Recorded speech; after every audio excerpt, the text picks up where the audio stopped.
Hello students, welcome you all to my YouTube channel. कैसे हैं आप सब? होप सो आप सब बढ़िया होंगे। So students, in our last class we have started the chapter of business finance. Business finance में मैंने आपको बताया कि सभी बिजनेस की जो रिक्वायरमेंट रहती है, बेसिक जो एसेंशियल पार्ट है, that is finance and how finance is manage.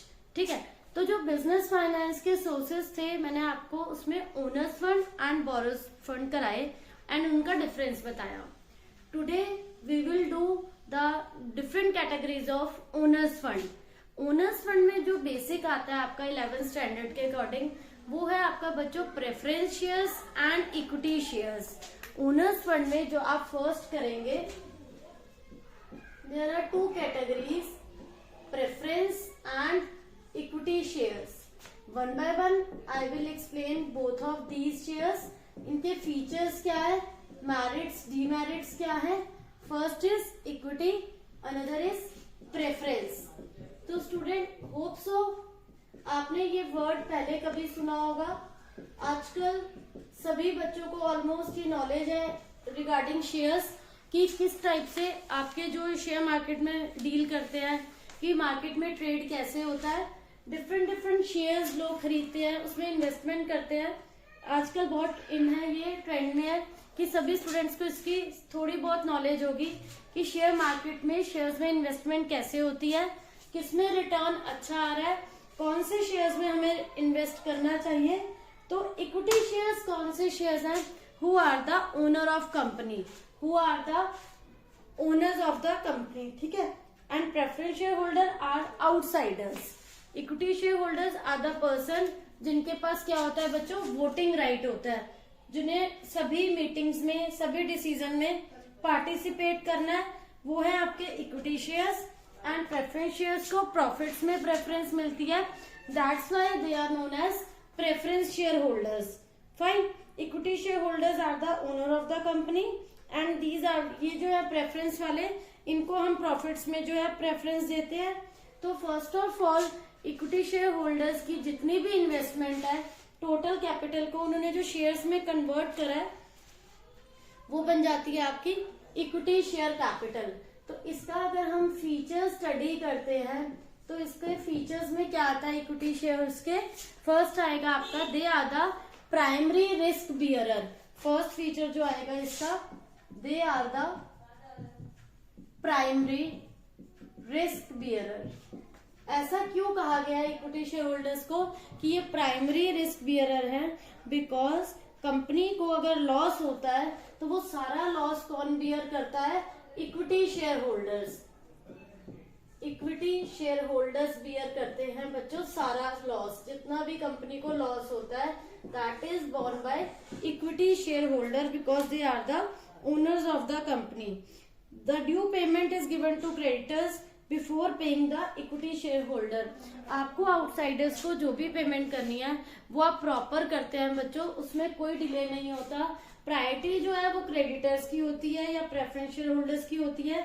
जो रिमेनिंग अमाउंट होता है, जो बच जाता है, that is given to equity share holders. In case of any loss, all the loss is bear by equity share holders. Another is claim. Claim इसका positive point है। जो कंट्रोल है, कंट्रोल में क्या आता है बच्चों कि इक्विटी शेयर होल्डर्स का फुल कंट्रोल होता है बिजनेस पर, पूरी कंपनी पर, बिकॉज उनकी सारी इन्वेस्टमेंट है, सभी डिसीजंस इक्विटी शेयर होल्डर्स के रहते हैं। इक्विटी शेयर होल्डर्स के पास वोटिंग राइट है। Board of directors are the persons जो कंपनी को रन करते हैं, हु रन द कंपनी। तो those board of directors are selected by equity share holders. जो इक्विटी शेयर होल्डर्स है, they select the board of directors who run the company. Fine, तो ये वो लोग हैं जो कंपनी को चलाते हैं, मैनेज करते हैं। नेक्स्ट है claim over residual income. Claim over residual income. What is this word now? Residual income. Residual is the income which is left after paying to preference shareholder. First of all, while issuing shares बच्चों, a fixed rate of dividend is given to preference shareholder. The time when the shares are issued to preference shareholder, company initially declared a fixed percentage of dividend which should be given to preference shareholder. After giving that, ठीक है, the leftover residual income is given to equity shareholder. That is the residual income. क्योंकि अगर कोई amount बचेगा तभी वो equity share holders को मिलेगा, अदरवाइज जो सारा अमाउंट है वो हम प्रेफरेंस शेयर होल्डर्स को प्रॉफिट की फॉर्म में देते हैं. Residual income is given to equity share holders and preference is given to preference share holder. हम पहले उन्हें पे करते हैं. फाइन. इसके बाद नेक्स्ट है हायर प्रॉफिट. हायर प्रॉफिट में क्या होगा? Equity shareholders enjoy higher profit. Now how is this possible? First preference हम देते हैं डिबेंचर होल्डर्स को. डिबेंचर होल्डर्स को हम पहले इंटरेस्ट पे करते हैं स्टूडेंट्स. प्रेफरेंस शेयर होल्डर्स को हम डिविडेंड पे करते हैं. अगर अमाउंट कुछ बचता है that is given to equity share holders in the form of higher profits. नहीं बचता तो हम नहीं पे करते. तो इट डिपेंड्स कि उनके लिए क्या बच रहा है क्या नहीं बच रहा. हमारी बेसिक प्रायोरिटी रहती है कि फर्स्ट ऑफ ऑल आपने जिन्हें डिबेंचर्स इश्यू करे हैं आप उन्हें क्या दें? इंटरेस्ट. नेक्स्ट प्रेफरेंस रहती है हमें प्रेफरेंस शेयर होल्डर को एक फिक्स रेट डिविडेंड का देना होता है which is compulsory. It is for the good image, for the good reputation of the company. First आप क्या करते हैं? डिबेंचर होल्डर्स का इंटरेस्ट देखते हैं. डिबेंचर होल्डर्स को हमें देना होता है बच्चों इंटरेस्ट. ठीक है. इसी टाइप से प्रेफरेंस शेयर होल्डर्स को आपको देना होता है बच्चों dividend. After paying all of them the remaining left over amount, ठीक है, in the form of whether it can be higher amount, whether it can be lower amount. If it is higher, तो higher profit is enjoyed by the equity shareholders क्योंकि उनको remaining part मिलता है. ये initially starting में ही पता होता है कि जो भी रेजिडुअल इनकम होगी चाहे वो डबल हायर प्रॉफिट्स हो चाहे वो लॉसेज हो that will be given to equity share holders. तो ये इसका एक इम्पोर्टेंट पॉइंट है बच्चों. नेक्स्ट है प्रीएम्प्टिव राइट. प्रीएम्प्टिव राइट का मतलब क्या है? प्रीएम्प्टिव राइट होता है according to companies provision act. जब भी कंपनी न्यू शेयर्स इशू करती है तो वो किसको इशू करे जाते हैं? पहले आप पूछेंगे एग्जिस्टिंग शेयर होल्डर्स को. ठीक है. तो this is the basic thing pre-emptive right. Pre-emptive right कि इनिशियली जब भी कंपनी को न्यू शेयर्स इशू करने हैं दैट विल आप पहले पूछेंगे existing shareholders को. New shares are issued to existing shareholder. If they are not agree, वो नहीं लेते तभी आप आउटसाइडर्स को ऑफर करेंगे. अदरवाइज आपकी जो फर्स्ट प्रायोरिटी रहेगी वो एग्जिस्टिंग शेयर होल्डर्स रहेंगे. अदरवाइज आप आउटसाइडर्स को बाद में पूछेंगे शेयर्स के लिए. तो this is the very very important point according to companies act provision जो आपको पता होना चाहिए कि फर्स्ट प्रायोरिटी आप एग्जिस्टिंग शेयर होल्डर्स को देते हैं. This is the preemptive right. Fine. इसके बाद नेक्स्ट है बच्चों permanent capital. Equity share holders जो है बच्चों वो कंपनी को कैसे फंड्स प्रोवाइड कर रहे हैं? परमानेंट फंड्स दे रहे हैं.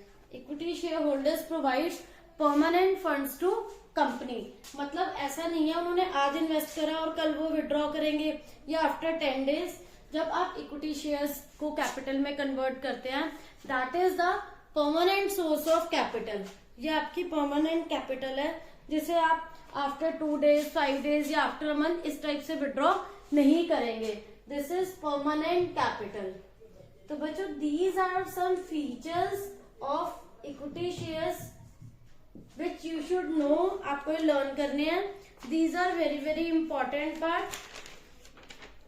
इसके बाद नेक्स्ट आता है बच्चों हमारा प्रेफरेंस शेयर्स का टॉपिक. ये मैंने आपको इक्विटी शेयर्स के बारे में एक्सप्लेन करा. नाउ मैं अब आपको एक्सप्लेन करूंगी प्रेफरेंस शेयर्स के बारे में. Now we will do the topic of preference shares. Preference shares के हम फीचर स्टडी करेंगे बच्चों. प्रेफरेंस शेयर्स को प्रायोरिटी कैसे मिलती है इक्विटी शेयर्स के comparatively in case of payment of dividend. जो बेसिक पॉइंट आता है, इन्हें प्रायोरिटी किसमें मिलती है, जितने भी प्रॉफिट्स कंपनी को होते हैं फर्स्ट ऑफ ऑल उसमें से आप डिविडेंड किसको पे करेंगे, प्रेफरेंस शेयर होल्डर्स को।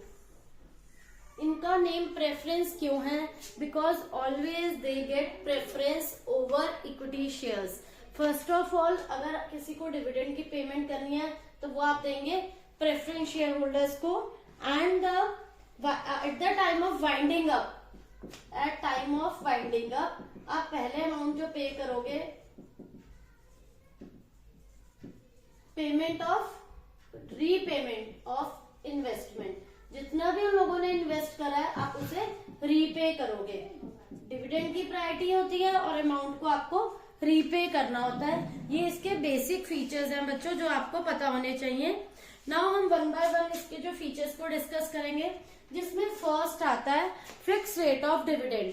Preference shares always enjoyed a fix rate of dividend. First आता है प्रेफरेंस में fixed rate of dividend. According to Companies Act, while issuing these shares, preference share, a fixed rate of dividend is decided by the company, which the company needs to pay to preference shareholder. They enjoyed this rate of dividend. That's why जो interested होते हैं लोग, वो उन्हें लगता है हमें preference share लेने चाहिए, बिकॉज उन्हें प्रायोरिटी मिल जाती है डिविडेंड की पेमेंट के टाइम। बट दोस्त कुछ ऐसे शेयर होल्डर्स भी होते हैं who want to enjoy the decision facility, उन्हें वोटिंग राइट चाहिए, they become the equity share holder. ठीक है ना। तो यहां पर आपका नेक्स्ट आएगा no security. Preference share holders को कोई सिक्योरिटी मॉर्टगेज नहीं करनी होती कंपनी के पास, बिकॉज इनका अमाउंट बहुत ज्यादा नहीं होता लाइक डिवेंचर होल्डर्स का होता है। डिवेंचर होल्डर्स को कुछ ना कुछ मॉर्टगेज करना, कंपनी मॉर्टगेज करती है डिवेंचर होल्डर्स को जब वो अमाउंट इन्वेस्ट करते हैं। प्रेफरेंस शेयर कैपिटल जो है ये ओनर फंड का पार्ट है, तो ये कोई भी सिक्योरिटी ऑफर नहीं करते कंपनी को। Next is the voting right. इन्हें वोटिंग राइट नहीं मिलता, क्यों? वोटिंग राइट रहता है इक्विटी शेयर होल्डर्स के पास, इनके पास राइट होता है डिविडेंड लेने का। They have no voting right. कोई बोर्ड ऑफ डायरेक्टर्स में इनका पार्टिसिपेशन नहीं रहता, बिकॉज इनको कंपनी ने एक अच्छा प्लस जो पॉइंट दे रखा है, that is they can enjoy the fix rate of dividend which is not given to equity share holders. Next is the they help to collect large amount of funds. इसमें क्या आएगा, कुछ ऐसे लोग होते हैं जिन्हें लगता है कि हमें एक फिक्स रेट ऑफ रिटर्न चाहिए, तो they get preference share.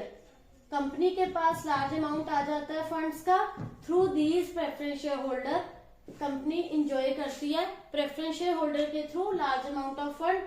In return company क्या देती है उन्हें, एक fix rate of dividend. Whether company is suffering losses और not, company needs to pay this dividend. Next is no fix liability. Company की fix liability नहीं है कि लॉसेज हुए, इन दैट केस ऑल्सो वो डिविडेंड देगी। In that case company dividend नहीं देगी, because company is already suffering losses. In case of profits only, company needs to pay the fixed rate of dividend. But if in case company is suffering losses, company को कोई भी ऐसी fix liability नहीं है कि company को dividend pay करना है। In that case company dividend pay नहीं करती है।